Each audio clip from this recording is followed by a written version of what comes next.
නමෝ තස්ස භගවතු අරහතු සම්මා සම්බුද්දස්ස නමෝ තස්ස භගවතු අරහතු සම්මා සම්බුද්දස්ස නමෝ තස්ස භගවතු අරහතු සම්මා සම්බුද්දස්ස ඒකෝදකී භූතංකෝ පනවාසෙට්ට තේන සමයේන හෝති අන්ධකාරෝ අන්ධකාර නිමිතිසාන චන්දිම සුරියා පඤ්ඤායන්තින නක්ඛත්තානි තාරකාරූපානි පඤ්ඤායන්ති නරත්ති දිවං පඤ්ඤායන්ති තී. ගෞරවනීය ලොකු ස්වාමීන් වහන්සේගෙන් අවසරයි වාසනාවන්ත සදහැබර පින්තුනි, වස්තු මාසය තුල සිදු කරනු ලබන මේ ධර්ම දේශනා මාලාවේ අදත් එක දිනයක් විදිහට මේ සියලු දෙනාම සම්බන්ධ වෙලා බුදුරජාණන් වහන්සේ දෙසා මේ ගිලම්පස පූජාවන් පවත්වමින් වන්දනා කරමින් ඒ වගේම ධර්ම ශ්‍රවණය කරමින් එයින් අප්‍රමාණ වූ කුසලයක් අත්පත් කරගෙන ඒ පින්කම තුලින් අප සියලු දෙනාම නිවන් සාක්ෂාත් කරගන්නවා කියන මේ උතුම් වූ චේතනාව අරමුණු කරගෙන මේ උතුම් පින්කම සිද්ධ කිරීමට කටයුතු කරන්නේ. ඉතින් ඒක නිසා පින්නතුනි, ධර්මයේ ශ්‍රවණය කරනවා කියන්නේ වටිනා පින්කමක්. ධර්ම ශ්‍රවණය කරනවා කියන්නේ මහා කුසල කර්මයක්. ඒක නිසායි බුදුහාමුදුරුවෝ පෙන්ලා දුන්නේ කාලේන ධම්ම ශ්‍රවණං.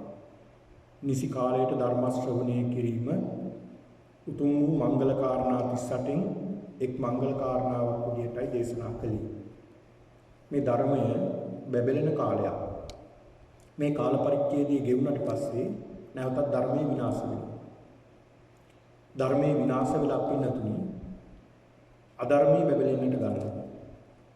ඉතින් ඒක නිසා මේ ධර්මයේ පවතින කාලෙක ඔබ අප කවුරුත් මේ ධර්ම ශ්‍රවණය කරමින් ධර්ම අවබෝධය වැඩි දියුණු කරගනිමින් මේ ධර්මයේ තුලම ජීවත් වෙනවා කියන මේ උතුම් චේතනාව ඇති කරගන්නට ඕනේ. අද මෙන්න මේ චේතනාව ඇති කරගෙන අද මේ ධර්ම දානමය පින්කම සඳහා දායකත්වයේ ධර්මයෙන් කටයුතු කරන්නේ අද දින 2020 8යි 5 වෙනි දින ධර්ම දේශනාව දායකත්වය හේමා රණසිංහ පවුලත් රුක්මනී ඩේවිඩ් පවුලත් විසින් තමයි මේ උතුම් පින්කමට දායකත්වයේ දරන්නේ. පින් පැමිණීම සඳහා මීට වසර 6කට පෙර නැසී ගිය කෝකිල රණසිංහ මහත්මයා ඇතුළුව ඔබ අප සැම වෙනුවෙන් සංසාරගත සියලුම දෙමාපියන් ඥාතීන් ගුරුවරුන් පින් බලාපොරොත්තුෙන් සිටින්නේ නම් ඔවුන් සැම දෙනාම මේ ධර්ම දානයේ කුසලානිසංසයෙන් සාදු සාදු දී අනුමෝදන් වී ඊතා ඉක්මනින් සංසාර ගමනින් අත්මිදේවා කියන මේ උතුම් ප්‍රාර්ථනාව හිතේ තියාගන්නට ඕනේ මේ ධර්ම ශ්‍රවණය කරමින්.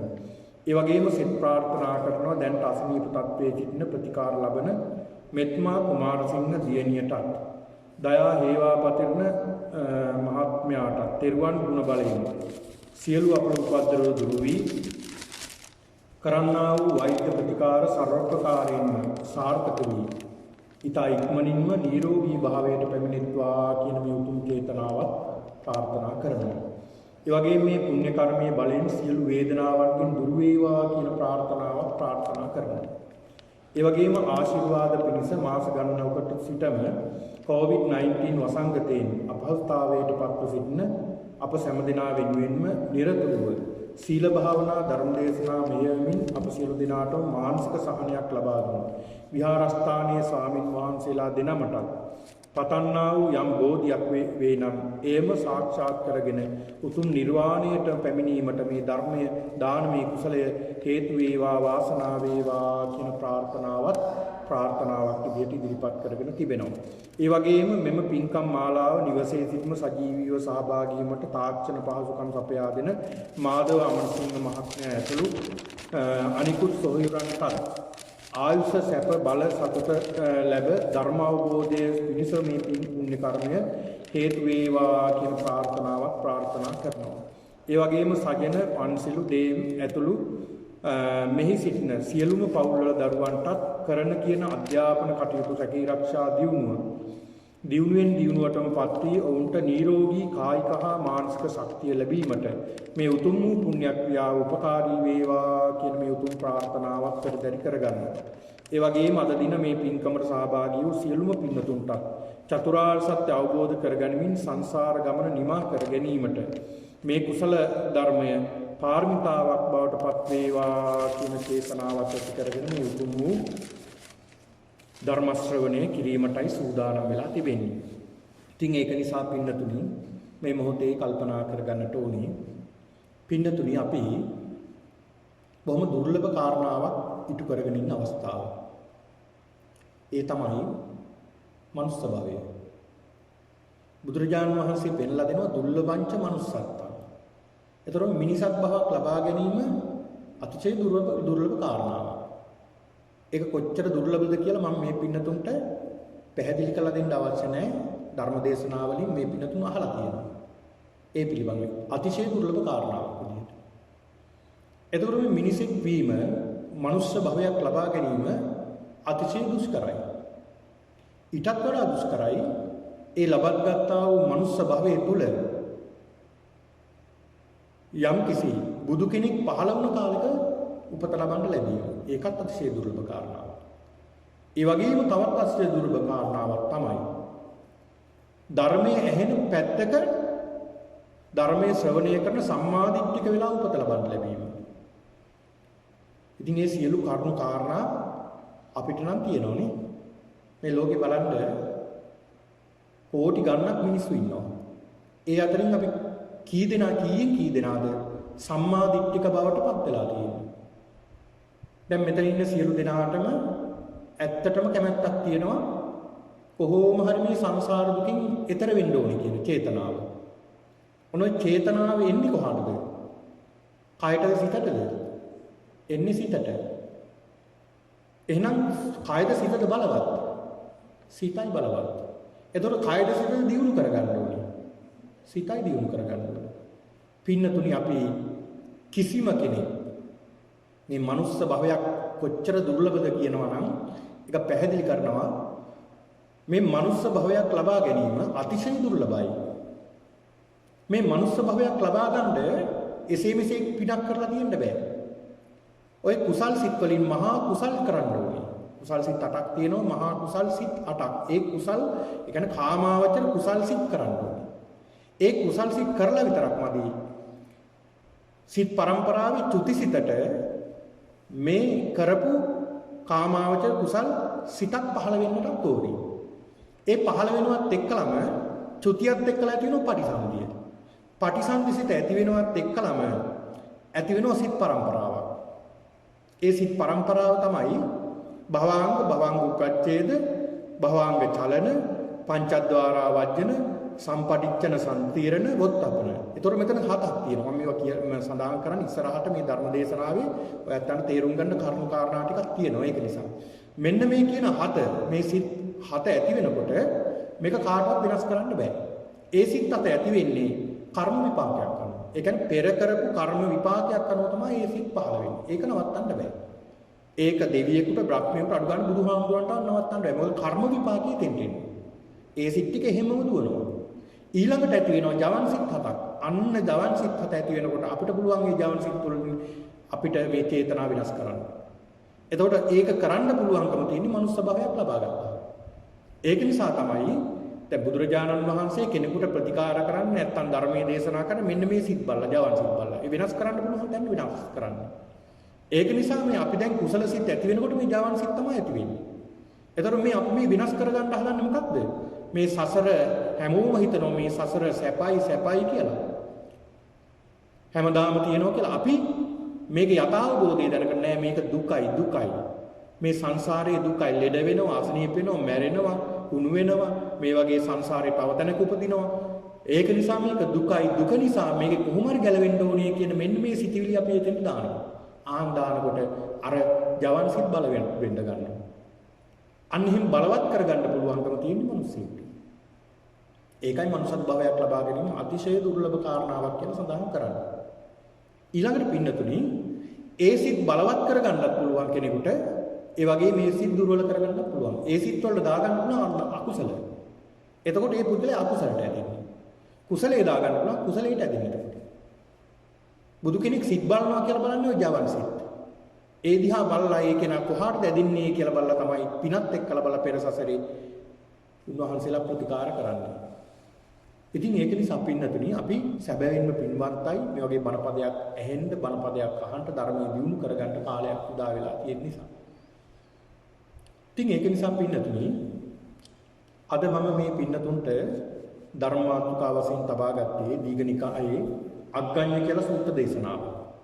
මේ සූත්‍ර දේශනාවත් සමගව තව තවත් සූත්‍ර අටුවා වගේ කරුණු කාරණා සඳහන් වෙනවා මේ පිළිබඳව. මේ සූත්‍ර දේශනාවේ සඳහන් වෙන්නේ මේ ලෝකයේ ආරම්භයක් පිළිබඳවයි. මේ ලෝකයේ ආරම්භය පිළිබඳව කතා කරපුවම පින්නතුනි මේ ලෝකේ පහළ වෙලා තියෙන සියලු ආගම්, සියලු දර්ශන, සියලු ආගම් වල කියන්නේ දේව නිර්මාණවාදයක් පිළිබඳව. සමාජයට ඒ ශාස්ත්‍රවරු ඒ අයට තේරුම් කරන්න පුළුවන් විදිහට කියන්න ඇති. යමක් අවබෝධ කරගත්ත අය තමයි ශාස්ත්‍රවරු විදිහට කටයුතු කළේ. ඒ කියන්නේ ලෝකේ යම් කීයක් අවබෝධ කරගත්ත පිරිසක්. ඒ කියන්නේ විශාල පිරිසක් යාලට ඉන්නේ. නමුත් පස්සේ හදාගත්ත මේ අය ඒ අයට අවශ්‍ය විදිහට ඒ ආගම දර්ශන හදාගත්තා. කෙසේ වෙතත් පිටතට මේ සෑම ආගමකම දර්ශනයකම කියන්නේ දේව නිර්මාණවාදයක්. ඒ කියන්නේ මිනිසා, සත්වයින්, ගහකොළ සහ ලෝකේ නිර්මාණය කළ තියෙන දෙවි කෙනෙක්. එහෙමයි කියන්නේ.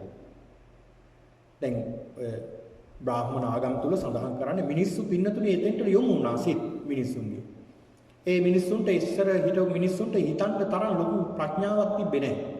ඒ අය ස්වභාව ධර්ම දිහා බලාගෙන හිටියා. බලාගෙන ඉඳලා එයා කල්පනා කළා මේ ස්වභාව ධර්ම මේ මිනිස්සු එකම හැඩයකටයි තියෙන්නේ.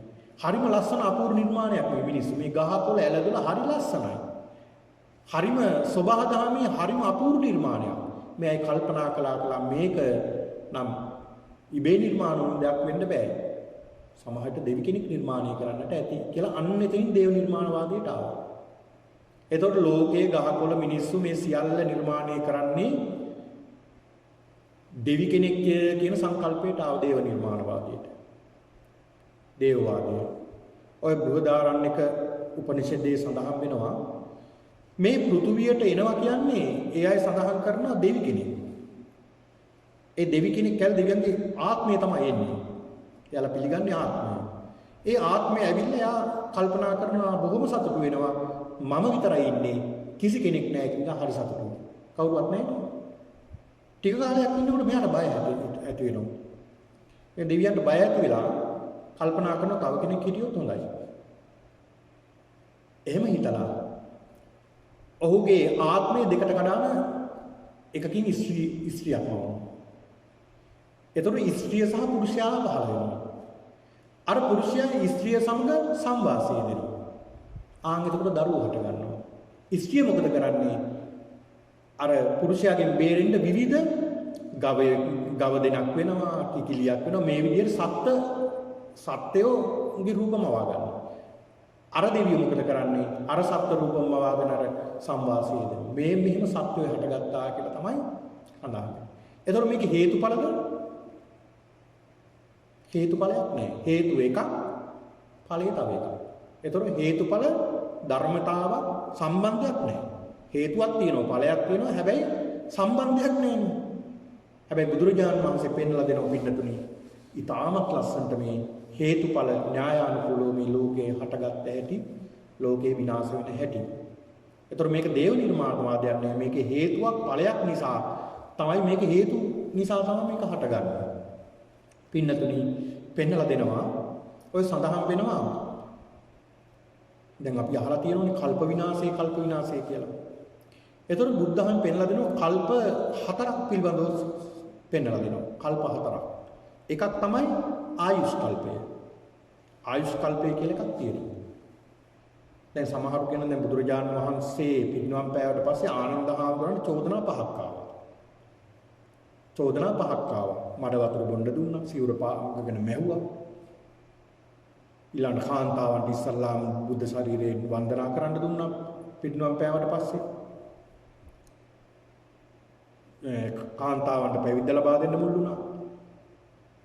ඊළඟ චෝදනාව තමයි බුදුරජාණන් වහන්සේට කල්පයක් වැඩින්න ආරාධනා කළේ නැහැ කියලා. ඒතකොට දැන් සමහරුන්ගේ මතයක් තියෙනවා බුදුහාමුදුරන්ට මේ ආරාධනා කරා නම් මේ ආනන්ද හාමුදුරුවෝ ඇයි මෙහිම කළේ නැත්තේ? කළා නම් බුදුහාමුදුරුවෝ අදටත් අපිට දැක් ගන්න ඉන්නවනේ කියලා සමහරු හිතනවා. ඒක වැරදි. ඒතකොට එතන සඳහන් කරන ආයුෂ් කල්පය. ආයුෂ් කල්පය කියලා කියන්නේ ඉන්න පුළුවන් ආයුෂ ප්‍රමාණය. ඒතර උන්වහන්සේ ඒ කාලේ වෙනකොට පින්නතුනේ ආයුෂ් කල්පය අවුරුදු 100 තමයි. 100ට වැඩියෙනුත් හිටියා, 100ට අඩුවෙනුත් හිටියා. සමහර වෙලාවට 120ක් හිටියා, 160ක් හිටියා බක්කුල මහරහතන් වහන්සේ. 100 තමයි කාලය. සාමාන්‍ය කාලය. ඒ කියන්නේ දශක 10ක් සඳහන් කරන මන්ද පීඩා වර්ණ බල පඤ්ඤා පරිපාක මොහ මේ විදිහට 10 කොටස් 10ක් තියෙනවා 100 වෙනකම්. හැම බුදුවරයෙක්ම ඒ තමන් ජීවත් වෙන්න තියෙන ආයුෂ කාලයෙන් ඒක 5කට බෙදලා එක කොටසක් අයින් කරනවා. මොකද ඒ කොටස අනිත් අයට බරක් වෙන්න හොඳ නැහැ. දැන් උන්වහන්සේගුණත් කය දිරනවනේ. යන්න බැරුව යනවනේ. උන්වහන්සේ බැරිලාවත් උන්වහන්සේට උපස්ථාන කරන්න කවුරු හරි නරක සිතක් ඇති කරගත්තොත් එයාට අකුසලයක්. අනේ මේක කියලා මේ කරදරේ කියලා හිතන ගමන් අකුසලයක්. ඒ නිසා උන්වහන්සේලාගේ ස්වභාවයෙන්ම උන්වහන්සේලා ඒ තමන්ගේ ආයුෂ කාලය 5කට බෙදලා එක කොටසක් අයින් කරනවා. අනිත් කොටස තමයි ජීවත් වෙන්නේ. දැන් ඉදිරියට පහළ වෙන මෛත්‍රී බුදුරජාණන් වහන්සේ උන්වහන්සේ කාලේ මිනිසුන්ගේ ආයුෂ අවුරුදු ලක්ෂයක්. උන්වහන්සේ ඒකත් 5කට බෙදලා 80000යි ජීවත් වෙන්නේ. ඒකට කියනවා ආයුෂ් කල්පය කියලා. ඊළඟ සඳහන් වෙන පින්නතුනි අන්තර් කල්පය කියලා. ඒත් තව කල්ප වර්ගයක්. මේ අන්තර් කල්පය කියලා කියන්නේ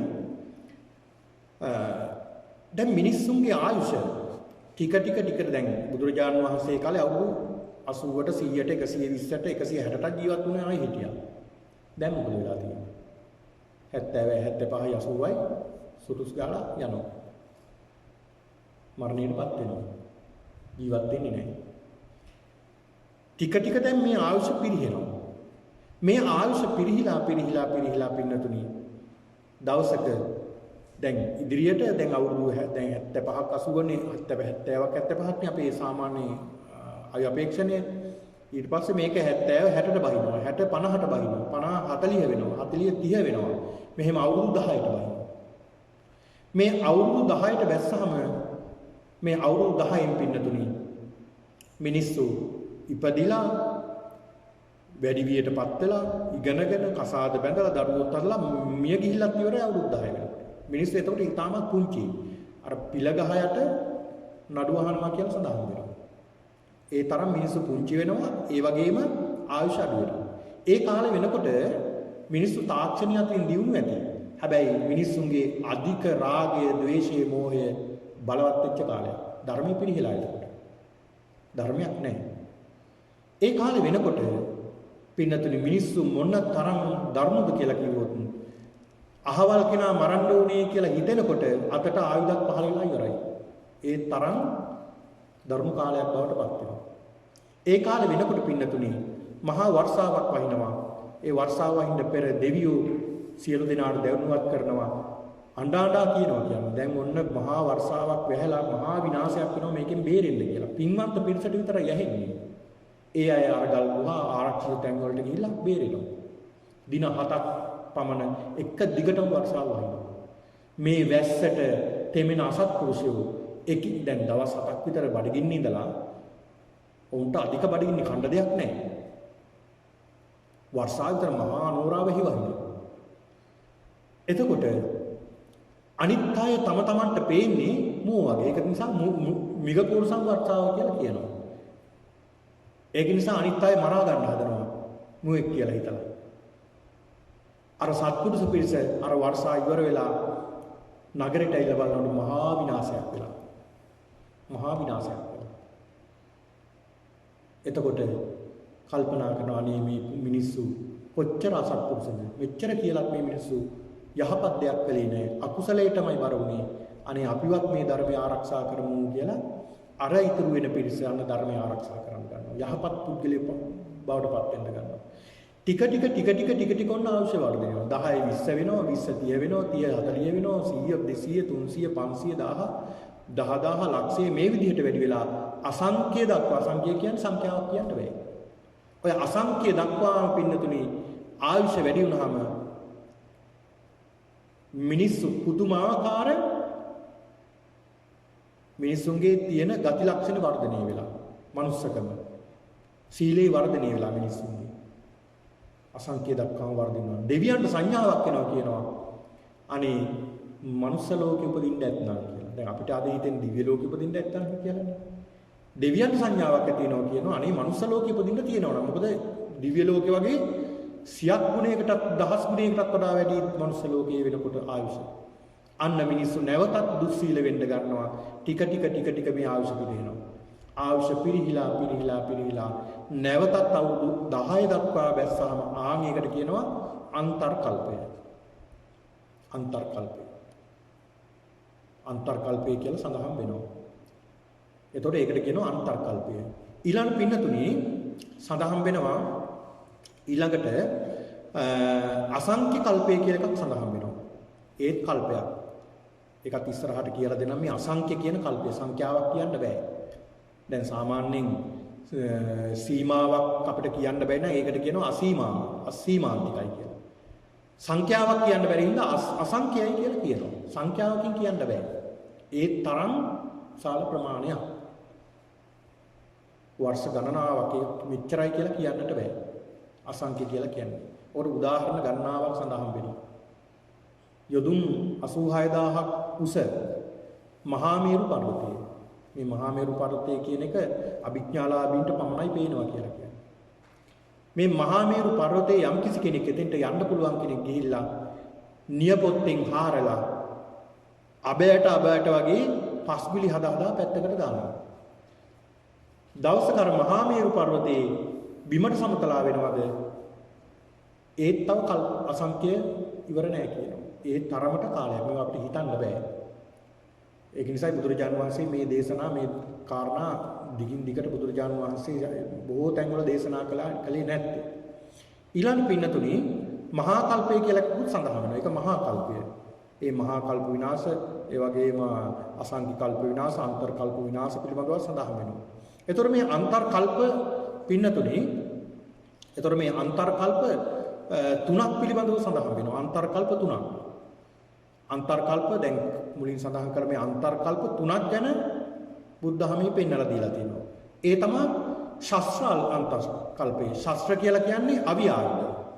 ඒ කියන්නේ මිනිස්සුන්ගේ රාගය බලවත් වෙනවා. රාගය බලවත් වුණාම අන්න මිනිස්සු අවියාවුද අතට අරගෙන මිනිස්සු ගහ මරා ගන්න ගන්නවා.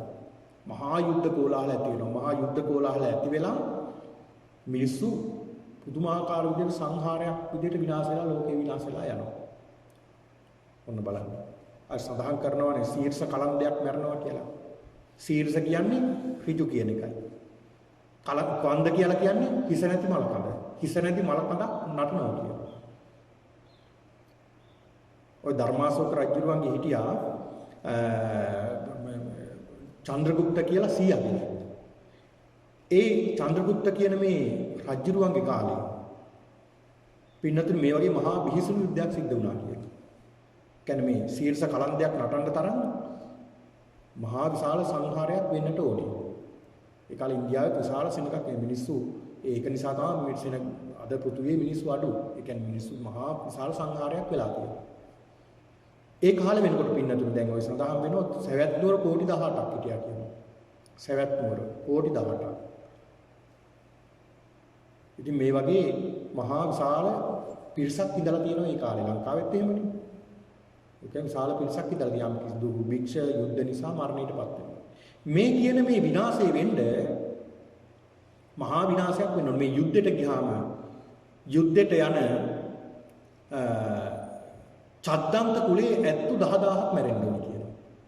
චද්දන්ත කුලේ ඇතුම් 10000ක් මැරෙන්න ඕනේ. ඊළඟට යුද්ධයට යන අශ්වයෝ අජානීය අශ්වයෝ ලක්ෂයක් මැරෙන්නට ඕනේ. ඊළඟට මේ යුද්ධයට යන රථ 50100ක් විනාශ වෙන්න ඕනේ. මිනිස්සු කෝටි 10ක් විනාශ වෙනවා. ආන්ගේදාට මලකඳ නැගිටලා නටනවා කියනවා. හිසක් නැති මලකඳක් නැගිටලා නටනවා කියන මහ පොළොවටවත් දරා ගන්න බැරි මහා පරාජයක්. ඒ වගේ මහා විනාශයක් වෙනවා. ඔන්න බලන්න. එතකොට ඒ කියන්නේ අවියාවද වලින් විනාශ වෙනවා. ඊළඟට පින්නතුනි විනාශ වෙනවා දුර්භික්ෂ නිසා. දැන් මහා දුර්භික්ෂ ඇවිල්ලා ජලයේ නැතුව, කණ්ඩ දෙයක් නැතුව මිනිස්සු මරණයටපත් වෙනවා. ඒ දුර්භික්ෂ නිසා විනාශ වෙනවා. ඒ කියන්නේ ද්වේෂය බලවත් වෙන නිසා ඒක වෙන්නේ. මිනිස්සුන්ගේ ද්වේෂය බලවත් වීම නිසා තමයි දුර්භික්ෂ එන්නේ. කියන්නේ හැම දෙයකම හේතුවක් තියෙනවා බලන්න. ඊළාට භෝගාන්තර කල්පයක් එනවා. භෝග නැති වෙලා. අන්න ආහාර මොකුත් නැති වෙලා අන්න ඒක නිසා දැන් සමහර ආහාර දැන් අදකටත් යම් ආහාර විසයි කියනවා. අහවල් දේ විසයි කන්න එපා කියන කාලෙකට. අහවල් දේ විසයි කන්න එපා කියන. ඔය වගේ විස වුණොත් ආහාර කන්න දෙයක් නැහැ මරණයටපත් වෙනවා. කෑවොත් මරනවා නැතත් මරනවා. එහෙනම් මෝහේ බලවත් වෙලා මිනිස්සු විනාශ වෙනවා කියලා කියනවා මේ අන්තර් කල්පේදී. ඒතකොට පින්නතුනි මේ සඳහන් කරු මේ එක මහා කල්පයක් දැන් සඳහන් කළා මහා කල්පයක් කියලා මේ මහා කල්පයක් ඇතුලේ සඳහන් වෙනවා අන්තර් කල්ප 256ක් තියෙනවා.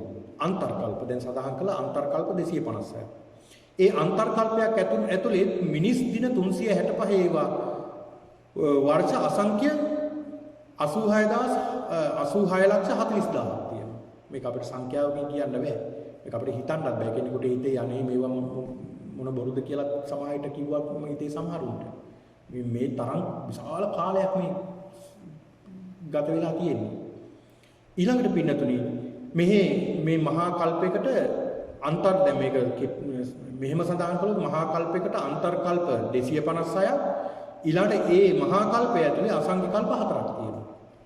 එක අසංඛ්‍ය කල්පයක් ඇතුලේ අන්තර් කල්ප 64ක් තියෙනවා. 64 ඒවා 4ක් තමයි අසංඛ්‍ය කල්පයක් කියලා සඳහන් වෙන්නේ. එතකොට මේකේ සඳහන් වෙනවා පින්නතුනි මේ මහා කල්පයේ විනාශය පිළිබඳව සඳහන් කරලා තියෙනවා. මේ මහා කල්ප විනාශ වෙන්නේ කොහොමද? පින්නතුනි මිනිස්සුන්ගේ රාගය බලවත් වෙනවා. රාගය බලවත් වීම නිසා ගින්නෙන් විනාශ වෙනවා 7 පාරක්. ගින්නෙන් 7 පාරක් විනාශ වෙනවා. ගිනි අරගෙන. ඊළඟට ගින්නෙන් 7 පාරක් විනාශ වෙලා ඊළඟට නැවත ජලයෙන් විනාශ වෙනවා 1 පාරක්. ද්වේෂය බලවත් වීම නිසායි. නැවතත් ගින්නෙන් 7 පාරක් විනාශ වෙනවා. නැවතත් ගින්නෙන් ජලයෙන් 1 පාරක් විනාශ වෙනවා. මේ විදිහට විනාශ වෙලා යනවා අවසානට මිනිස්සුන්ගේ මෝහය බලවත් වීම නිසා වාතය නිසා මේ මහා කල්පේ මුළු කල්පයෙන් විනාශ වෙලා යනවා. කල්පයෙන් විනාශ දැන් එක සුලන් තියෙනවනේ දැන් හත් වෙනා කියයි නේද? එක જાති දැන් එනවනේ. අය වගේ මහා විශාල උනාට වෙවිලා විනාශ වෙලා යනවා කියනවා මේ කල්පයෙන් විනාශ වෙලා යනවා. ඒක අපිට හිතා ගන්නවත් බෑ. ඒ වගේම මේක සඳහන් වෙනවා පින්නතුනි මේක සඳහන් වෙනවා බුදුරජාණන් වහන්සේ පෙන්ලා දෙනවා මේ සප්ත සූර්යෝද්ගමන සූත්‍රයේදී. මේ ලෝකේ විනාශ වෙනකොට මේ කල්පේ විනාශ වෙනකොට සූර්යයන් 7 දෙනෙක් පායන්න ගන්නවා. ඒ කියන්නේ පළවෙනි සූර්යයා පායනවා මේක එන්නෙන් සූර්යාලෝකය අධික වෙනවා. දැන් අදටත් අපිට සූර්යාලෝකය දැන් එන්නෙන් අධික වේගෙන් යන්නේ. එතකොට දැඩිව අධික වෙනකොට මේ සූර්යයා අර අපි බොන ලිං වල ජලය ටික ටික අඩු වෙන්න ගන්නවා. දෙවෙනි සූර්යයා පායන්න ගන්නවා. ලිං සම්පූර්ණයෙන්ම හිඳෙනවා. වැව් හිඳෙන්න ගන්නවා. තුන්වෙනි සූර්යයා පායනවා. අර අතු යම් ඇලදොලවල් හිඳෙන්න ගන්නවා. ඊළඟ සූර්යයා පායන්න ගන්නවා. ඊළඟ මහා ගංගා පංච මහා ගංගාම හිඳෙන්න ගන්නවා. ඊළඟට මෙහෙම කෙමෙන් මහා මොහොතේ ජලයක් හිඳලා යනවා. ඒ ජලය එකතු වෙන තැනට මාළු එකතු වෙනවා. ඒ මාළුත් මරණයටපත්ලා මාළුන්ගෙන් තෙලක් හට ගන්නවා. අර අවුව නිසා අර දැඩි සූර්ය රශ්මිය නිසා තෙලක් ගිනි ගන්නවා. මහ පෘථිවියම ගිනි ගන්නවා. එහෙමත් විනාශ වෙනවා. මුළු පෘථිවියම ගිනි ගන්නවා. මුළු පෘථිවියම ගිනි අරගෙන විනාශ වෙනවා. එක ක්‍රම වලට පෙන්නලා දීලා තියෙනවා මේ විනාශය. සමහර අවස්ථාවල මේ සූර්යයා පින්නතුනි එන්නෙන් සූර්යයා දැන් අපිත් අනිත්‍යයි සූර්යයත් අනිත්‍යයි. සූර්යයත් මැරෙනවා අපිත් මැරෙනවා. ඒතකොට සූර්යයත් මැරෙනවා. දැන් මැරෙනවා කියන්නේ සූර්යාගේ ශක්තිය නැති වෙනවා. ශක්තිය නැති වෙනකොට මේ සූර්යාගේ කිරණ වේගින් පිට කරන්න ගන්නවා. එතකොට සූර්යා වේගින් ක්‍රියාත්මක වෙනවා කැරකෙන්න ගන්නවා එතකොට. සූර්යාගේ කැරකීම වේගවත් වෙනකොට වේගින් කැරකෙන්න ගන්නකොට මැද හැදෙනවා හිලක් වගේ එකක්. දැන් අර කොරහකට වතුර ටිකක් දාලා වේගින් කරකවනකොට මැද හිලක් වගේ ඇති වෙන්නේ. ආන් ඒ වගේ වේගින් කැරකෙන්න ගන්නකොට මැද ශක්තියක් වෙනකට කාලාවාටය කියනවා. ඒ කාලාවාටය කියන තැන පින්නතුනි ගුරුත්වාකර්ෂණය අධික වෙන්න පටන් ගන්නවා. අර වටේම කැරකෙන ගුරුත්වාකර්ෂණය නිසා කැරකෙන සියලු ලෝක අරකට ඇදලා ඉන්න පුපුරලා විනාශ වෙලා යනවා. විනාශ වෙලා නැවතත් ගිහිල්ලා අර කැඩිලා ගිය කෑලි වේගින් කැරකෙන්න ගන්නවා. වේගින් කැරකෙන්න ගන්නකොට මොකද වෙන්නේ? දැන් ඇලක දොලක තියෙන ගලක් පුරක් කැරකි යනකොට රවුම් වෙන්න ගන්නවා. ඒක තමයි ලෝක ගෝලාකාර කියලා කියන්නේ. ගෝලයක් වගේ තියෙනවා කියන්නේ. ඉතින් මේ වගේ නොයෙක් මත පිළිබඳව සඳහන් වෙනවා පින්නතුනි මේ බුදුරජාණන් වහන්සේගේ දේශනා තුළ සඳහන් වෙනවා මේ ලෝකයේ පිළිබඳව.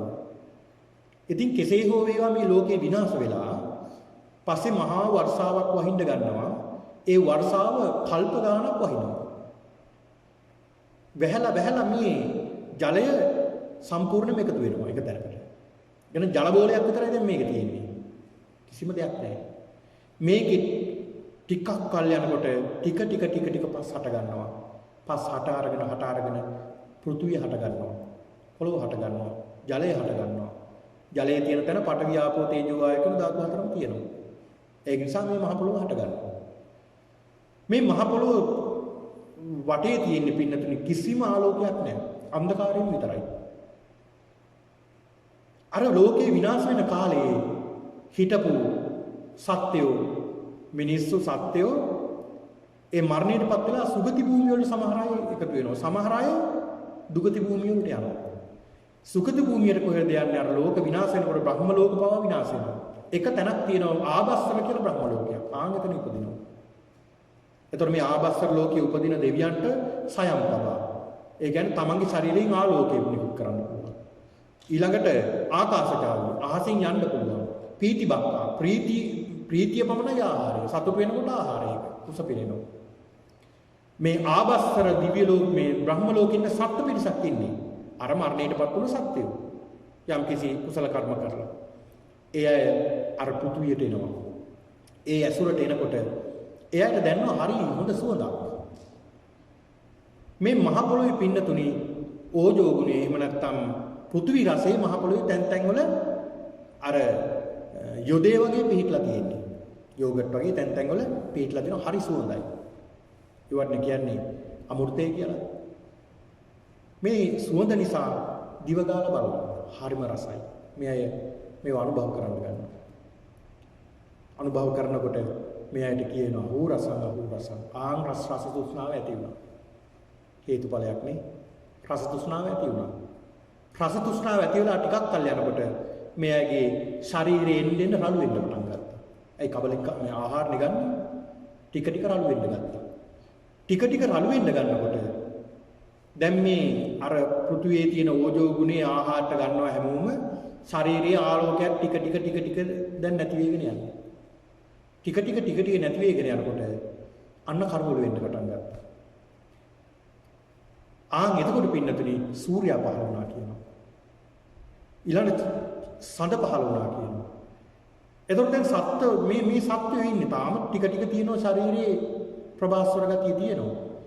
දැන් පෘථුවියේ රසයත් අවසానයි කාලම ඒකත් අවසන් වෙලා ඊළඟට භූමි පප්පටක එහෙම නැත්නම් බිම් හතු පහළ වුණා කියනවා. මේ බිම් හතු පහළ වෙලා ඒවත් ආහාරයට ගත්තා. ඒවත් හරි රසයි. ඒවත් නැති වුණා. ඊළඟට බදාලතාවල් කියලා පහළ වුණා. මේ බදාලතාවල් පහළ වුණාට ඒවත් ආහාරයට ගත්තා. ඒවත් අවසන් වුණා. ඊළඟට ඇල්වි පහළ වුණා. ඒවත් ගිහිලා කාලෙන්ඩයි තියෙන්නේ. ඒ වගේ පොත්තක් නැහැ. ඒ වී ඇටි මේ හාල් ඇටේමයි තියෙන්නේ. හරිම රසවත් කියනවා. ගියා Tamanට ආහාර ගන්න උනම කෑවා. මෙයයි මෙහෙම ඉන්නකොට මේ ශරීරයේ ටික රළු වෙන්න පටන් ගත්තා. රළු වේගන යනකොට පින්නතුනි මේ අයට උඩින් යන්න බැරුව ගියා. ආකාශචාරීව යන්න බෑ. රළු වෙන්න සමහරු ශරීර ප්‍රභාවය පවා වෙනස් වෙනවා. ශරීර ස්වභාවය පවා වෙනස් වෙනවා. ශරීර වර්ණයක් වෙනස් වෙනවා. දැන් මේ ආවේ වෙන භවවල ඉඳලා නේ අර ආකාශකාරීව මේ බ්‍රහ්ම ලෝකෙට ගිහින් ආබස්සර කොහේ හරි සත්‍ය වෙලා ඉපදුනායිනේ. ඒ අය ඉපදුන භවවල ප්‍රගුණ කරපු යම් ස්ත්‍රී පුරුෂ විදියට ප්‍රගුණ කරපු සිත් තිබුණේ. අන්න ආහාර ගන්න ඒ අයගේ ස්ත්‍රී ලිංග පුරුෂ ලිංග පහළ වෙන්න ගත්තා. අන්න ස්ත්‍රී විදියට පුරුදු කරපු අයට ස්ත්‍රී ලිංග පහළ වුණා. පුරුෂ ලිංග විදියට පහළ කරපු අය පුරුෂ ලිංග පහළ වෙන්න ගත්තා. ඒ භවවලදී පුරුදු කරපු ඒවා මේ භවයේදී පහළ වෙන්න ගත්තා. ස්ත්‍රිය පුරුෂයා දිහා පුරුෂයා ස්ත්‍රිය දිහා බලාගෙන හිටිය අන්න රාගය පහළ වුණා. රාගය පහළ වුණ ගමන් ඒ අය සංසර්ග කරන්න පටන් ගත්තා. වටේ ඉන්න අය මේ මොකද කරන්න කියලා ගල් ගහන්න පටන් ගත්තා. ඒ අය මොකද වෙලේ කොටුවක් හදාගත්තා. ඒක ඇතුලේ සංසර්ග කරන්න පටන් ගත්තා. ඊට පස්සේ උඩින් එබිලා බලන්න ගත්තා. ආම් වහලයක් ගැහුවා. ආම් ගෙදර හටගත්තා. ගෙවල් වෙනකොට අන්න ගමක් වුණා, ගම නගර වුණා. දැන් මේ විශාල පිරිසක්. දැන් මේ පිරිස යනවා ඇල්වි ආහාර කාලා නැවතිනවා. නැවත උනනකොට යනවා කාලා එනවා. මෙහෙම යනකොට ඒක පුද්ගලෙක් කල්පනා කරනවා මේක හැමදාම යන්න බෑ. දවසකට විතර ඇති වෙන්න වේල් දෙක තුනකට කපාගෙන ඉන්න ඕනේ. ගිහිල්ලා කපාගෙන ආවා. ඒක පුද්ගලෙක් කියලා සඳහන් කරන මේ යමුද අපි ඇල්වි ටිකක් අරන් එන්න. කෑම කාලා එන්න. නෑ මම දවසකට විතර ඇති වෙන්න අරන් ආවා. මට ඕනේ නෑ. අර පුද්ගලයා කියලා දවස් දෙකකට අරන් ආවා. ඒකද තව කෙනෙක් සතියකට විතර අරන් ආවා. දැන් මොකද උනේ? එන්න ලෝභය වැඩි වෙන්න ගත්තා. අන්න තමන්ගේ කොටස තියෙනකොට අනින්ගේ අයගේ කොටස කපා ගන්න ගත්තා. ටික දැන් ඇල්වි නැති වෙගෙන යනවා. වෙනද ඇල්වි කැපුවාට පස්සේ පහුවදාට ඇවිල්ලා දැන් මොකද වෙන්නේ? ඒව එන්නේ නැහැ. ටික අඩු වෙනවා. මෙහෙම වෙලා හොරකම් කරන්න පටන් සොරකම හටගත්තා. හොරකම් කළා වුණාම බොරු කියන්න පටන් ගත්තා. මුසාවාදය ඇති වුණා. සොරකම් කරන නිසා දඬු මුගුරු අතර ගත්තාන ප්‍රාණඝාතය ඇති වුණා. මෙන්න මේ විදිහට පංච සීලේම කඩ කරන්න පටන් ගත්තා. මෙන්න මේ විදිහට තමයි මේ සමාජයේ එන්න හටගත්තේ. දැන් මේ හොරකම් අල්ලන්න මේ හොරුන්ට දඬුවම් කරන්න වැරදි අයට දඬුවම් කරන්න කෙනෙක් ඕනේ වුණා. ඒ සියලු දෙනාම එකතු වෙලා කල්පනා කළා අපි ඔක්කොම එකතු වෙලා අපි කෙනෙක්පත් කරගමු මේ අයට දඬුවම් කරන්න. අපේ නායකයා විදියට. එයාට අපි ගන්න ආදායම කොටසක් දෙමු මේ වගේ. අන්න මුල්ම රජතුමා තමයි පහළ වෙන්නේ. මේ රජතුමා මහා සම්මත කියන රජු. මහා සම්මත කියන රජතුමා. ඒතර මේ මහා සම්මත රජතුමා පහළ වුණේ පින්නතුනි. ඒ රජතුමා පහළ වුණේ කෙත්තානං අධිපතිටි කට්ටියෝ. ශක්තිය කියලා හැදුනේ එහෙමයි. ඒ කියන්නේ ශක්තිය කියලා හැදුනේ කෙත්තානං. කෙත්ත කියන්නේ කෙත්වත් වලට අධිපති කෙනා ඒව ආරක්ෂා කරන කෙනා කියන නිසා තමයි ශක්තිය කියලා හැදුනේ. නැතු වෙන හේතුවක් නිසා නෙමෙයි. ඊළඟට මේ සමාජෙ හිටියා යම් යහපත් කරන අය. කුසල් වඩන අය හිටියා. ඒ අය අර අකුසල් කරන අයට දොස් කිව්වා. දොස් කියමින් තමන් කුසල් වඩන්න ගත්තා. පව්කම් බැහැර කරන්න ගත්තා. ඒ අයට කියනවා පාප කර්ම බැහැර කරන නිසා බ්‍රාහ්මණ. බාහෙන්ති පාප කම්මෝ බ්‍රාහ්මණෝ. පව්කම් බැහැර කරන නිසා බ්‍රාහ්මණ කියලා සඳහන් වෙනවා. ඒ අය තමයි වනගත වෙලා බණ භාවනා කරලා ධ්‍යාන වඩාගත්තේ. ධ්‍යාන වඩලා පංච අභිඥා සමාපatti ලබා ගත්තා අය. ඒක නිසා ධ්‍යාන කියලා එයාට සඳහන් කළා. පස්සේ කාලෙදී ඒ ධ්‍යාන වැඩිම අතහැරලා ඒ අය නගරෙට ගම් සීමාවට ඇවිල්ලා ඒව අනිත් අයට උගන්වන්න ගත්තා. අන්න අධ්‍යාපන පටන් ගත්තා. ඔන්න බලන්න ඇති උනේ හැටි. ඊළඟට විවිධ කර්මාන්ත කරපු අය හිටියනේ. ගොවි කුඹුරු කර්ම කරනවා ඊළඟට ගවය පාලනය කරනවා විවිධ කර්මාන්ත කරනවා විවිධ කර්මාන්ත කරන නිසා විසුම් කම්මං ප්‍රයෝජනෙති තිබෙස්සා වෛශ්‍ය කියලා කුලයක් ඇති වුණා. ඒ සමාජෙ හිටපු දුර්වර්ණ එහෙම නැත්නම් වැරදි කරන අකුසල් කරන පිරිස හිටියා. මේ පිරිසට සඳහන් කළා නොඑක් වැරදි කර්ම කරන නිසා ශුද්‍ර කියලා සඳහන් කළා. කුද්ද ලුද්ද සමාචාරා සුද්ධා. ඒ කියන්නේ වැරදි නරක ක්‍රියා කරන නිසා ශුද්‍ර කියලා සඳහන් කළා. මෙන්න බලන්න ලෝකයා මේ අග්ගඤ්ඤ සූත්‍රයේ පෙන්ලා දෙන ආකාරය. මේ සූත්‍රය පින්නතුන් දේශනා කරන්න හේතුව බුදුරජාණන් වහන්සේ පෙන්ලා දුන්නේ එක්තරා ආකාරයේ බුදුරජාණන් වහන්සේ දා වැඩ සිටියේ මිගාරමාතු කියන ප්‍රාසාදයේ. මිගාරමාතු කියන මේ ප්‍රාසාදයේ බුදුරජාණන් වහන්සේ වැඩ සිටියා. මේ කාලෙදී බුදුරජාණන් වහන්සේ මේ කාලෙදී වැඩ ඉන්න කාලේ මේ සවැත් නුවර තමයි මිගාරමාතු ප්‍රාසාදයේ තිබුණේ. මේක හදලා දුන්නේ විශාකාව. විශාකාවට කියන තවත් නමක් තමයි මිගාරමාතා. මේ ප්‍රාසාදයට කියන්නේ පූර්වාරාමය. මේක හදන්නත් එක්තරා හේතුවක් තිබුණා. බුදුරජාන් වහන්සේ බැහැ දකින්න වැඩියට පස්සේ ජේතවනාරාමයට පින්නතුනි මේ විශාකාවට තිබුණා මහා කෝටි 19 කෝටියක් නේ 19 කෝටිය වටින පළඳනාවක් තිබුණා. මේක පළඳනාවක්. මේ පළඳනාවර ගේට්ටුවේ එල්ලලා තමයි ගියේ බණ අහන්න. යනකොට ඔක්කොම ආභරණ ගලවලා යන්නේ. බුදුහාමුදුරනේ බණ අහන්න. ගිහිල්ලා එනකොට අමතක වුණා මෙයාට මේක අරන් යන්න. සේවිකාවට කිව්වා මට අමතක වුණා ගිහිල්ලා බලන්න. ඒ තියපු තැන නැත්තම් ඉල්ලන්න යන්න එපා. ගේන්න යන්න එපා. බලනකොට ඒක ආනන්ද හාමුදුරුවෝ අරගෙන තියලා. ආනන්ද හාමුදුරුවන්ගේ අත ස්පර්ශ වුණා නම් ආයි භික්ෂුන් වහන්සේ කෙනෙක්ගේ අත ස්පර්ශ වුණා නම් ඒක අති පාරිශුද්ධයි. ඒක නිසා අපිට අයිති නැහැ කියලා ඒක විකුණලා තමයි මේ ආරාමය හදලා දුන්නට බලන්න මොනතරම් ධර්මය අවබෝධ කරගත්ත කෙනෙක්. හැබැයි කෝටි ගණන් දේවල් පළඳන්නේ. ඒව අවබෝධයෙන් පළඳනවා. ඒ ගැන කිසිම ආසාවක් නැහැ. හැබැයි පළඳනවා. ආසාවක් නැහැ. මෙන්න මේ කියන පූර්වාරාමේ වැඩ ඉන්න කාලේ තමයි පින්නතුනි මෙන්න මේ දේශනාව සිද්ධ කළේ බුදුරජාණන් වහන්සේ. ඒ දේශනාව සිද්ධ කළේ මේ පූර්වාරාමේ වැඩ ඉන්න කාලේ වාසෙට්ට භාරද්වාජ කියලා සාමණේර දෙනමක් හිටියා. වාසෙට්ට භාරද්වාජ කියලා සාමණේර හිමිවරු දෙනමක් හිටියා. මේ හිමිවරු දෙනම වැඩ ඉන්නකොට මේ අය කල්පනා කළා අනේ භාග්‍යතුන් වහන්සේත් එක්කලා කතා කරන්න ඕනේ සංඝයාත් එක්කලා කතා කරන්න අපිට උපසම්පදාවට කියලා මෙහෙම කතා කරන දැන් මේ වාසෙට්ට භාරද්වාජ කියන්නේ බොහොම කුලෙන් ඉතා ඉහළ බ්‍රාහ්මණ කුලයේ ඉහළම කුලයේ දෙන්නේ. ඒ විතරක් මේ ත්‍රිවේදීය පාරප්‍රාප්ත දෙන්නේ. 80 කෝටියක් ධනෙ ඇයට. ඒ බුදුරජාණන් වහන්සේ ගාව පැවිදුණා. බුදුරජාණන් වහන්සේ එදා හවස් වරුවේ වැඩ ඉන්නවා සක්මන් කරමින් වැඩ ඉන්නවා. අර වාසෙට සඳහන් කරන භාරද්වාජට භාරද්වාජ භාග්‍යතුන් වහන්සේ දැන් විවේකයේ වැඩ ඉන්නවා. අපි යම් පොඩ්ඩක් සාකච්ඡා කරන්න කියලා බුදුරජාණන් වහන්සේ ළඟට යනවා.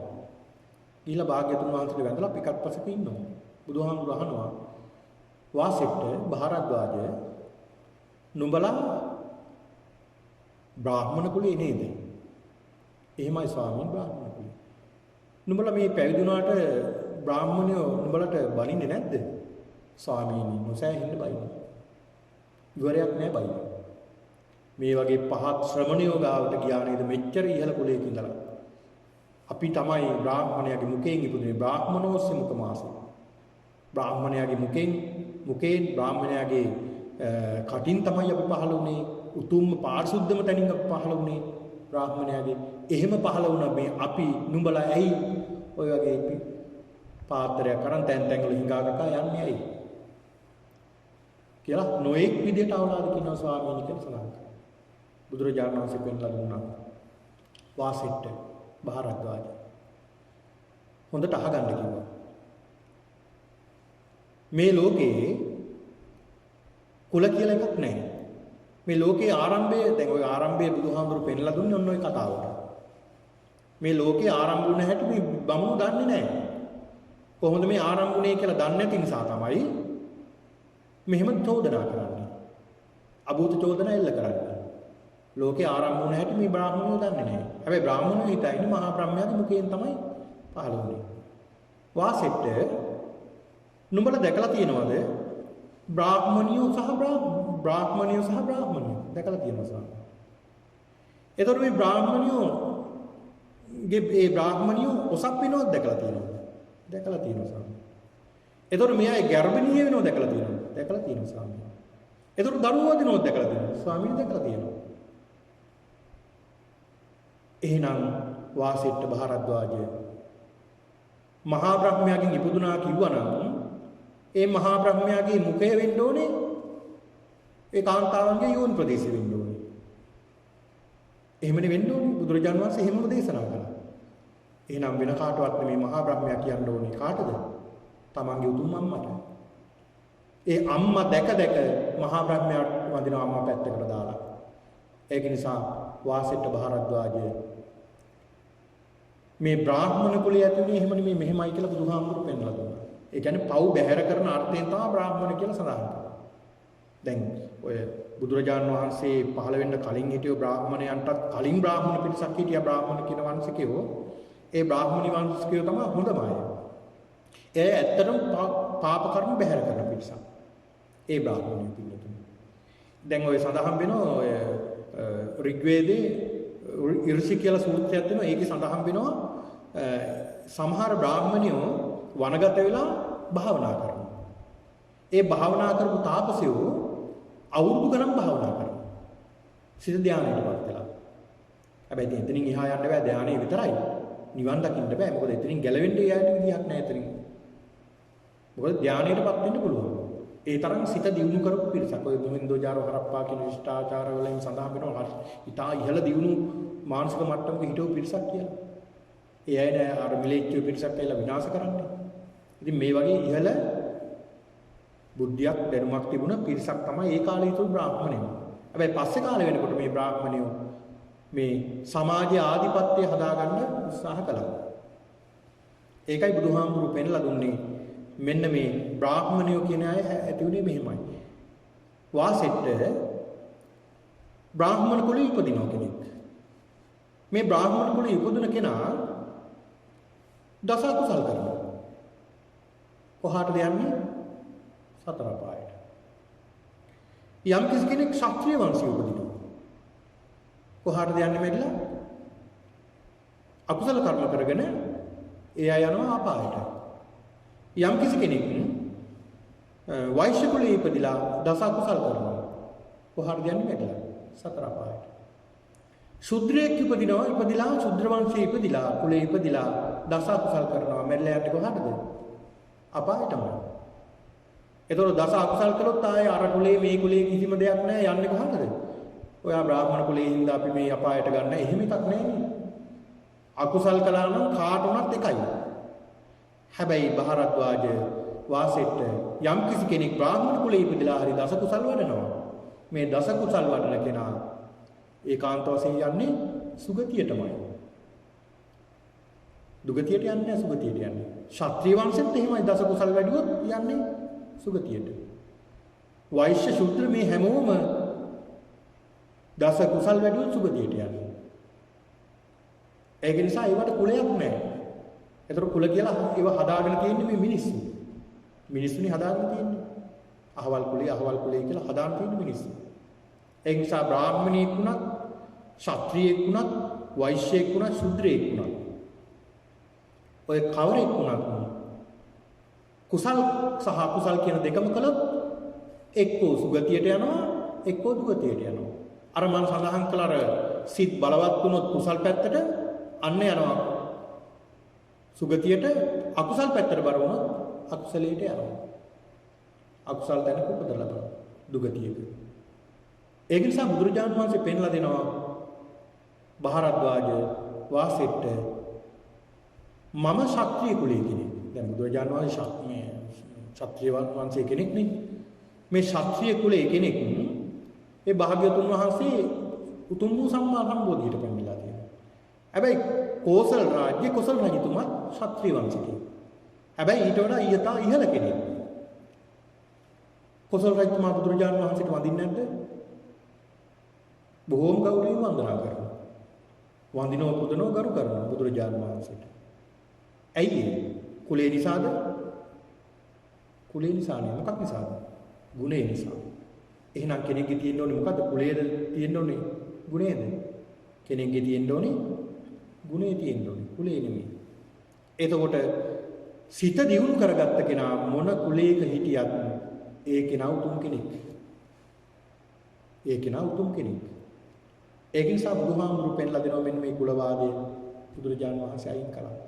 දැන් ඔය බ්‍රාහ්මණයෝ සඳහන් කළේ ඒ මහා බ්‍රහ්මයා පුදන්න ඕනේ, වඳින්න ඕනේ, මහා බ්‍රහ්මයා වෙනුවෙන් විශාල යාග හෝම කරන්න ඕනේ. ඒ මහා බ්‍රහ්මයා කියන්නේ දෙවි කෙනෙක්. ඒ දෙවියෝ කෝප කරන්න හොඳ නැහැ. මේ වේද ගීතිකා ගායනා කරන්න ඕනේ. ඒ වගේම මේ පව් බැහැර කරන්නම් මේ මහා බ්‍රහ්මයා කියපු ක්‍රමයේ අනුගමනය කරන්න ඕනේ. අර කරවටක් දියේ ගිලෙන්න ඕනේ. එතකොට ඔක්කොම පව් බැහැර වෙනවා කියලා කියනවනේ. කියන්නේ දියේ ගිලුනහම ඔන්න ඔක්කොම හරි කියනවා. ඒ කියන්නේ වතුරේ ගංගානංගාවේ ගිලුනහම ඔක්කොම පව් මොකද කයේ නෙමෙයි පව් තියනවා කියලා හිතා ඉන්නේ. ඒකනේ කය තමන්නේ. ඔන්න ඔතන තමයි හිර උනේ ආයතනේ. බොහෝ දෙනෙක් හිර වෙන්නේ ඔතන. කය ගැන තමයි වැටහීම තිබුණේ. කය නිසා තමයි මේ දුක් විඳින්නේ. සිත නිසා කියලා යායට හිතන්න ප්‍රඥාවක් තිබෙන්නේ නැහැ. බුදු කෙනෙක්ව පහළ වෙන්න ඕනේ ඒකයි. ඒක නිසා බුදුහාමුදුරු පෙන්ලා දෙනවා එහෙනම් ඔය නාලා පිරිසිදු වෙනවා නම් ජලයේ කරවටක් බැහැලා ඉඳලා පව් බැහැර වෙනවා නම් ජලයේම ඉන්න ඉබ්බෝ කැස්බෑවෝ මාළු ගෙම්බෝ මැඩියෝ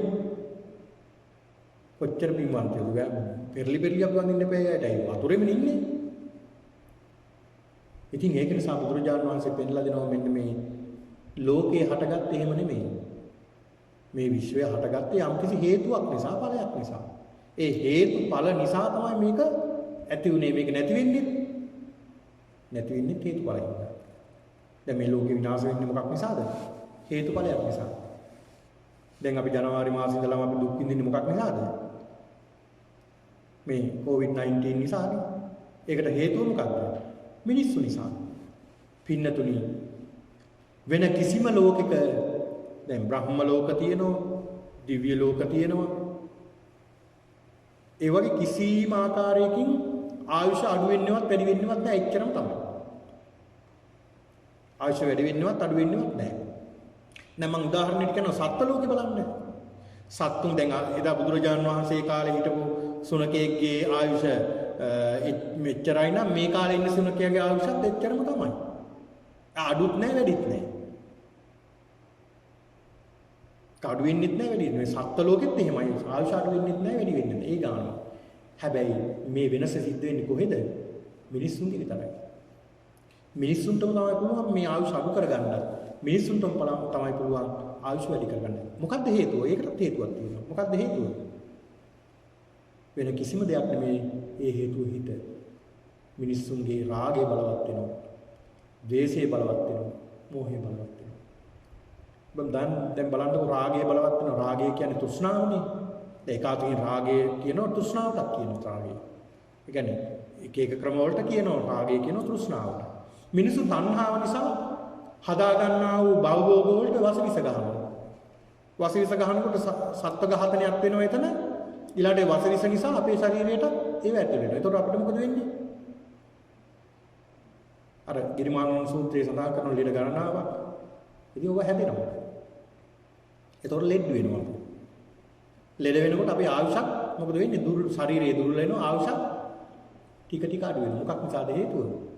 මිනිසුගේ දින රාගය නැත්නම් ලෝභය. ඒ වගේම මිනිසුගේ ද්වේෂය බලවත් වෙනවා.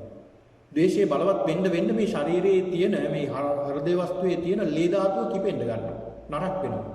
එතකොට මුළු ශරීරයේ පුරාම මේ ලේ ධාතුව දුන්න නරක් වෙච්ච ලේ ධාතුව. එතකොට මොකද වෙන්නේ?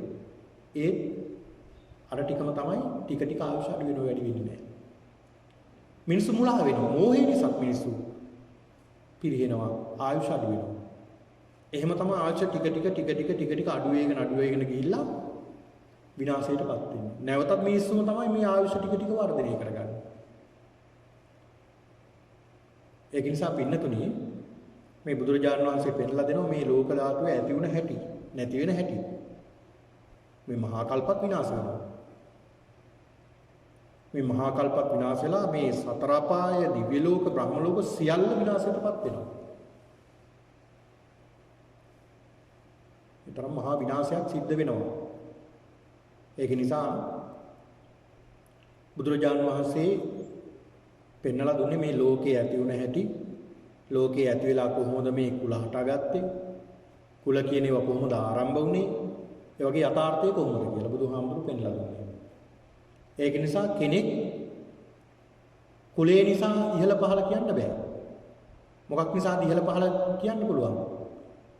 ඒත් කෙනාගේ සිත නිසා. සිතට යහපත් දේවල් පුරුදු කරලා තියෙනවා නම් එයා උසස් කෙනෙක්. අයහපත් දේවල් පුරුදු කරලා තිනවා එයා පහත් කෙනෙක්. ඒ කියන්නේ පල්ලෙහැම කුලවල හිටපු අය රහත් භාවයටපත් වුණානේ. බුදුරජාණන් වහන්සේ අය ඔයා දැන් පාලි කියන කර්ණ බෑමියා තමයි ඉස්සල්ලාම පැවිදි කළේ. ආනන්ද බව කිම්බිල දේවදත්ත පාලි කියන මේ අය අතර දැන් ආනන්ද හාමුදුරුවෝ කියන්නේ බුදුහාමුදුරේ ඥාතියෙක්නේ. ශක්තිය කුලේ. හැබැයි ඉස්සල්ලාම පැවිදි කළේ කවුද? උපාලියෝ. ඇයි ඒ? අර අයගේ මානෙ විනින්න. ඒ මානෙ විනින්න තමයි එහෙම කළේ. ඉතින් ඒක නිසා අපේ තියෙන්නේ මේකනේ මෙන්න මේ කියන මානය, කුල, ගෝත්‍ර මේ විදියට. මේක නිසා අපිට ඉස්සරහට යන්න බෑ. ඒක නිසා කෙනෙක් පිරිසිදු හෝ අපිරිසිදු වෙන්නේ කුලේ නිසා නෙවෙයි, සීලේ නිසායි. ඒක නිසා අපි සිල්වත් වෙන්නට ඕනේ, ගුණවත් වෙන්නට ඕනේ. සීලයක් ආරක්ෂා කරගන්නට ඕනේ, සිල්වත් වෙන්නට ඕනේ, නිතරම හිත පිරිසිදු කරගන්න ඕනේ. නිතරම මෛත්‍රී සිතිවිල්ලෙන්ම සිත පුරව ගන්නට ඕනේ. මොකද ලෝක විනාශ වෙන කාලය වෙනකොට මිනිස්සුන්ට කියනවා මේ දෙවි කෙනෙක් මෙහෙම විනාශයක් වෙනවා කියලා. එතකොට මේ මිනිස්සුන්ට සමහරුන්ට තේරෙන්නේ නැහැ ඒ කාලේ වෙනකොට. හැබැයි මෛත්‍රියේ සිතක් හරි ඇති කරගත්ත කෙනෙක් තමයි සුගතියට යන්නේ ඒ කාලේ වෙනකොට. ඉතින් ඒක නිසා නිතර සිත අපි පිරිසිදු කරගන්නට ඕනේ. ඒකට තමයි ඔබ සියලු දෙනා මේ පන්සලට ඇවිල්ලා මේ පූජාවලට සම්බන්ධ වෙන්නේ. බෝධි පූජා පවත්වන්නේ, ධර්ම දේශනා ශ්‍රවණය කරන්නේ, පිරිත් දේශනා කරන්නේ, මේ බඳු පින්කම් දහම් සිද්ධ කරන්නෙම මේ සිත පිරිසිදු කරගන්න ඕන නිසා. අපි රැක ගන්න ඕනේ මේ සිත. කය නෙමෙයි. සිතයි රැක ගන්න ඕනේ. ඒ සිත තමයි අපි හැම වෙලාවෙම අපේ සිත ගැන හොඳ අවබෝධයෙන් ඉන්නට ඕනේ. සිතට එන අරමුණු මොනවද? මොනවද මේකට රාග අරමුණු වෙනවද, ද්වේෂ අරමුණු වෙනවද, මෝහ අරමුණු වෙනවද කියලා අපි අවධානයෙන් ඉන්න ඕනේ. ඉතින් ඒක නිසා පින්නතුණි කල්පනා කරගන්න ඕනේ අද මේ මොහොතේදී පැයකට පමණ ආසන්න කාලයක් ධර්ම ශ්‍රවණය කරන්නට යෙදුණා. මේ උතුම් වූ පින්කම සිද්ධ කර ගැනීම අරමුණු කරගන්නට යෙදුනේ. ඒ දායකත්වයේ දරන්නේ හේමා රණසිංහ මහත්මියගේ පවුලත්, ඒ වගේම රුක්මනී ඩේවිඩ් ඒ අයගේ පවුලත් විසින් ඒ පින් පැමිණීමට අද පින් පමුණවනවා. මීට වසර 6කට පෙර නැසී ගිය කෝකිල රණසිංහ මහතා ඇතුළුව ඔබ අප සැම වෙනුවෙන්ම සංසාරගත සියලු දෙමාපියන්, ඥාතීන්, ගුරුවරුන් පින් බලාපොරොත්තු වෙන සිටින්නේ නම් ඔවුන් සෑම දෙනාම මේ ධර්ම දානයේ කුසලානිසංසයෙන් සාදු සාදු දී අනුමෝදන් වී ඊතා ඉක්මනින් සංසාර ගමනින් අත් මිදෙත්වා කියන ප්‍රාර්ථනා කරනවා. ඒ වගේම දැන් අසනීප තත්ත්වයේ සිටින ප්‍රතිකාරය ලබන මෙත්මා කුමාරසිංහ දීනියටත් දයා ඒවා පතෙන්න මාතා ඇතුළු ඒ අයට තෙරුවන් ගුණ බලයෙන් සියලු අපල උපද්දව දුරු වී කරන්නා වූ වෛද්‍ය ප්‍රතිකාර සර්ව ප්‍රකාරයෙන්ම සාර්ථක වී ඊතා ඉක්මනින් නිරෝගී භාවයට පැමිණෙත්වා කියන ප්‍රාර්ථනාවක් ප්‍රාර්ථනා කරනවා. ඒ වගේම මේ පුණ්‍ය කර්මයේ බලයෙන් සියලු වේදනාවන්ගෙන් දුරු වේවා කියන ප්‍රාර්ථනාවක් ප්‍රාර්ථනා කරනවා.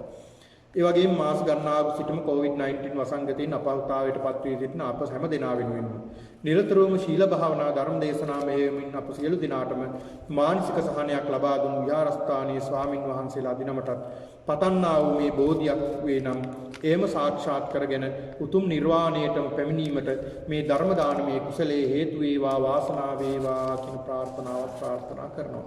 ඒ වගේම මෙම පින්කම් මාලාව දිවසේ සිටම සජීවීව සහභාගී වීමට තාක්ෂණ පහසුකම් සපයා දෙන මාධව අමරසිංහ මහත්මයා ඇතුළු අනිකුත් සොහොයුරන්ට ආයුෂ සප බල සතුට ලැබේ, ධර්ම අවබෝධය ලැබේවා කියලා ප්‍රාර්ථනා කරනවා. ඒ වගේම සජන පන්සිලු දේව් ඇතුළු මෙහි සිටින සියලු පවුල්වල දරුවන්ට කරන කියන අධ්‍යාපන කටයුතු සැකී ආරක්ෂා දියුණුවෙන් දියුණුවටපත් වී ඔවුන්ට නිරෝගී කායික හා මානසික ශක්තිය ලැබීමට මේ පුණ්‍ය ක්‍රියාව උපකාරී වේවා. ඒ වගේම අද දින මේ පින්කමට සහභාගී වූ සියලු පින්නතුන්ට චතුරාර්ය සත්‍ය අවබෝධ කරගෙන සංසාර ගමන නිමා කර ගැනීමට මේ කුසලානුභාවය හේතු වාසනා වේවා කියලා සාදු